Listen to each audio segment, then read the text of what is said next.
રામ રામ સીતારામ। આજે મારે વાત કરવી છે જે અત્યારે બને છે ને ચેતર વસાવા અને તથ્ય પટેલ વિશે વાત કરવી છે કે આ તો કેવો ન્યાય છે કે એક ફોરેસ્ટમાં ચેતર વસાવા 2023માં જેનો કેસ બન્યો હતો, હવે એને 7 વર્ષની સજા।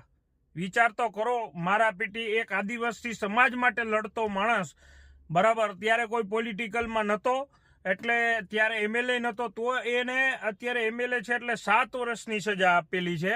અને જે તથ્ય પટેલ, જે અમદાવાદનું બધાને ખ્યાલ છે, 9 લોકોના જીવ ગુમાવ્યા।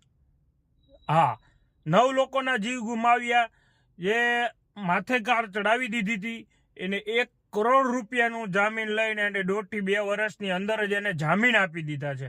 તો આ તો કેવો ન્યાય છે? આવા તો ઘણા બધી દાખલા છે કે રેપ થઈ જાય છે, મર્ડર થઈ જાય છે, તો પણ એને એટલી ડાયરેક્ટ સજા નથી આપતી અને માત્ર ને માત્ર 1 થી 2 વર્ષમાં સજા એટલી આપવી દે છે। તો આ વળી કેવો ન્યાય છે? આ ખબર નથી પડતી આ કેવું રાજકારણ છે।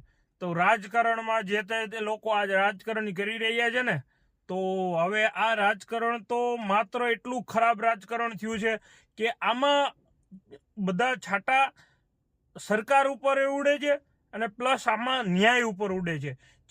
જે લોકોને ન્યાય માટે ભરોસો હતો ને, એ ભરોસો ઉઠતો જાય છે।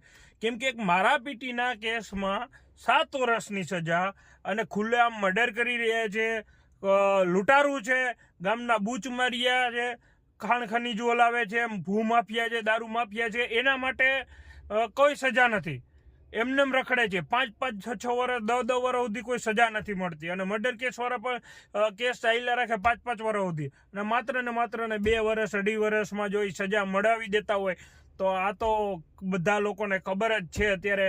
અને અત્યારે મોટા પાયામાં રેલી બધી થવાની છે। આપણે કોઈ પોલિટિક્સનો સપોર્ટ નથી કરતા, પણ જે ન્યાય ઉપર જે થાય છે ને, ન્યાયતંત્ર ઉપર જે ભરોસો ઉઠે છે ને, એના માટે આ વાત કરી છે। એટલે કેટલા લોકો એવા છે